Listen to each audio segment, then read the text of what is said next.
What's up, guys? Welcome to another video of Navigating Dionysus, the channel for men who are learning about navigating uncertainty, complexity, variability, who want an interesting, maybe, interpretation of Taleb's work, and guys that want to master sensuality, intimacy within relationships, seduction, fitness. We're going to hit a lot of different things on this channel. It's for men that are navigating complex environments and are kind of tired of the conventional takes on how to live life, on masculinity, on navigating relationships, etc. And also guys that don't necessarily need comforting truths all the time. Guys that are capable of playing with paradox, playing with uncertainty, being okay with it all. So one of the things I want to address today is productivity styles. I don't know if you've ever heard of the book The 5 a.m. Club by Robin Sharma, or like guys like Jocko Willink, for example. These are people that advocate early wake-up times, and I want to talk about productivity styles that are more Apollonian versus Dionysian. This is a dichotomy that I enjoy talking about, that I got from Taleb, and Taleb got that from Nietzsche, I think, and Nietzsche got that from, of course, the ancient Greeks. Once again, Apollonian forces are more rational, coherent, order, and then you have like the Dionysian forces, which are more chaotic, untamed, wild, etc. And according to Taleb, there was like ancient Greek culture used to represent a balance of those two forces until the rise of Socrates and what was it, Euripides or something. But they're the ones that popularized notions like all evil is just due to missing information, or because people are ignorant of, and therefore lack information. So it sort of created this rise of rationalism in Greek culture, which then of course took root in the West as well, and now you have much of many Western movements, including the Enlightenment, can be traced back to that. And maybe you guys don't understand how this is all relevant to simple ideas like productivity style, but maybe you'll come to see the link in this video. But so Robin Sharma, he's a Indian writer. I actually really enjoyed his book, The 5 a.m. Club. Don't love the rest of his writing that much, but one thing I like about Robin Sharma is that he does know how to structure his life beautifully, I would say. And I also think he is one of the few people that really believes in magic still. In a world where people are a bit cynical, it's nice to hear someone like him who really believes in the magic that can be experienced when you're structuring your mornings properly, and he really believes in possibility, basically. If you read his work, you'll know what I'm talking about. And then, of course, I mentioned Jocko Willink, who maybe more of you guys know him.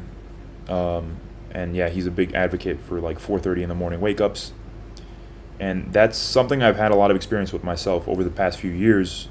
I've been getting up at 5 a.m.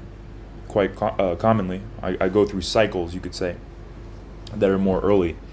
And then I go through cycles that are more late.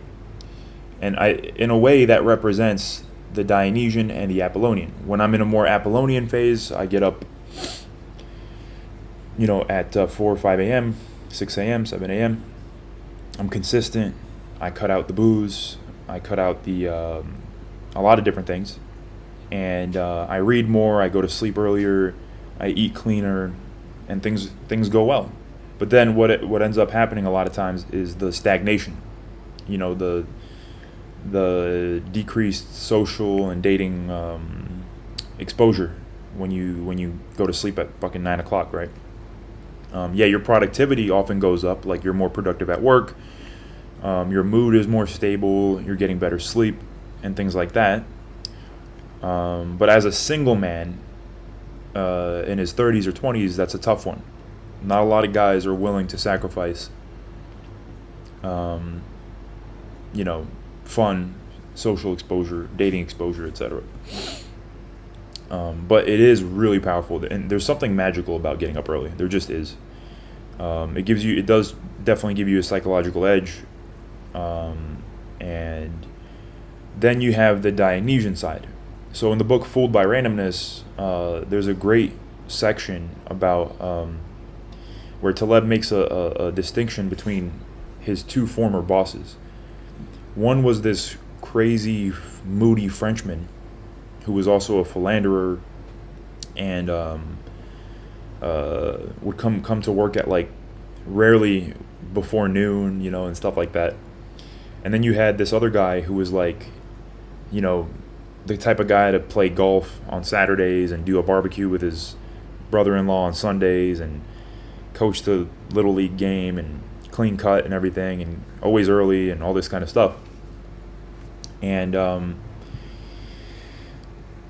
he actually says that the Frenchman understood something the other guy didn't, and there's various interpretations of this, but the point is, sometimes people that are in the more Dionysian flow, they might not look like your typical productive type, but they're actually the ones that understand, let's say, the difference between noise and signal, or maybe you could say the difference between being busy and actually being productive. And another thing I want to touch on too is excellent quote by Taleb, which is that it's only been in recent history that working hard is seen as some kind of virtue, whereas in the past it would have been seen as a sign of weakness to be working hard all the time. Like, picture the old Italian man sipping espresso without a care in the world. Leisure was actually seen as a virtue compared to being busy all the time. Being busy all the time is partly seen as a virtue, partly because of the Protestant influence on Western, especially in America, culture, and it's seen almost as a pathway towards salvation, working hard. Whereas in the past, it just wasn't. It's not that people didn't work hard. It's just that it wasn't seen so divinely or sacredly. There was a lot more leisure in, like, let's say, American societies. There was a lot more holidays and things like that, and yeah, people really prioritized their leisure much more, and people that were successful often delegated and just got themselves out of the equation as quickly as possible. So what does that mean for you? Well, here we're exploring the concept of 5 a.m., 4 a.m., Robin Sharma, Jocko Willink. This is kind of on the Apollonian equation. Getting up early, going to sleep early, eating clean, never getting fucked up. And then on the other side, you have Jean Patrice. You're coming into the office at noon, etc. And you're staying up till 4 in the morning. You're in nightclubs. You're doing this. You're doing that. But do you guys kind of sense what I'm saying? Like, sometimes the other person they're connected to something a little bit more wild within themselves. And on the outside, it looks like chaotic. But there is actually a method to the madness. There is something intelligent despite it looking unintelligent.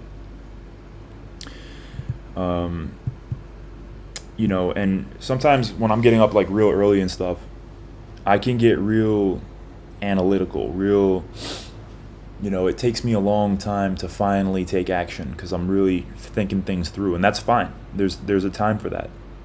But here today, I got up quite late, and I just leaving you guys this video. And I feel like the quality of the video is going to have a certain different,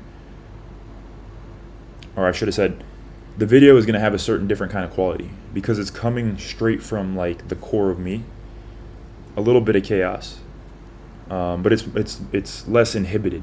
And I feel like there's a lot of things like that in life where, again, when you kind of lean into the Dionysian side, you can find some magic in there too. So I know I used to talk a lot about discipline and things like that, and I still believe in that. But again, we're talking about nuanced ideas.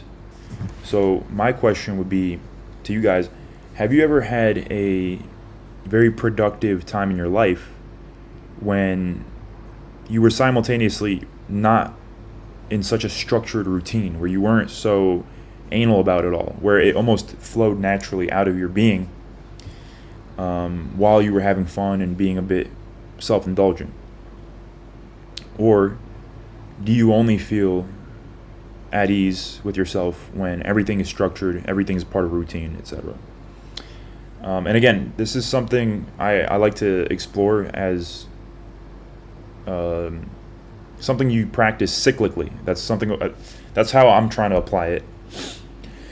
So the idea is to go through a cycle, let's say of 3 weeks, where you're like really focused, you're getting up early and stuff like that, and then you allow yourself maybe a cycle of a week or two where the schedule is more chaotic. Maybe you're not doing your routine in the morning, you're just going for a walk instead, and then you're just sipping coffee for 3 hours with no fucking time limit, and then you only do kind of what you feel like doing, and then see what happens.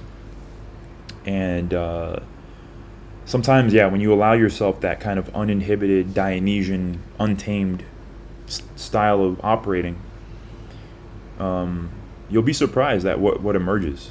But I think sometimes when we're like in this structured routine all the time, we look busy, and on paper, we're being more productive, but what actually comes out of it isn't always necessarily that impressive, or not necessarily impressive. But again, if you come out with things in a more non-linear fashion, meaning like if your own creative process, basically it's about the creative process, right? The creative process isn't always so linear. That's kind of what I'm getting at here. So that's kind of what I want to know, again, more about on your side, is have you had experiences where you were satisfied with your creative process despite it not really, again, being so linear? And have you ever periodically injected some volatility into your schedule, and then saw like a positive result, even in terms of just how you feel? You feel a little bit different. You feel more connected to that kind of primal side of yourself, which again I feel has tons of intelligence when you can tap into it. And I feel like the overly rational side of the mind, and the overly rationalist schedule style, it actually kind of cuts you off from this other part of yourself. So anyways, I just wanted to kind of throw this topic out there as a kind of an introductory thing, because again, we're going to revisit these ideas. And if you haven't read it yet, obviously check out Anti-Fragile by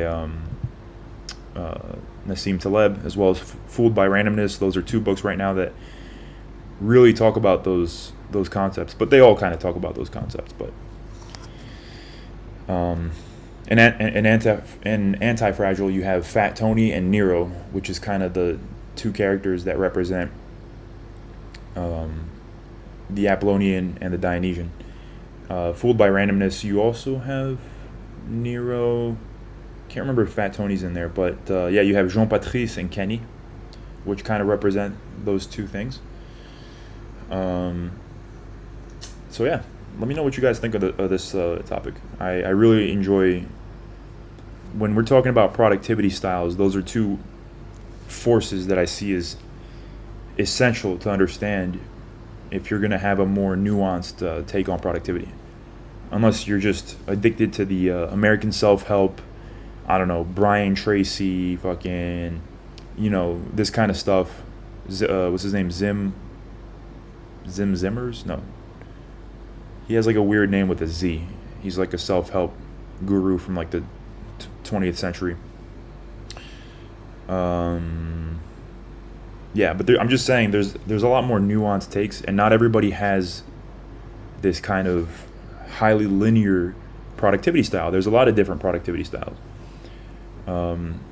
There's a Mediterranean productivity style, you might call it. There's just a lot of different ways you can move forward in your life without being so a prisoner to a routine or a prisoner to some kind of structure.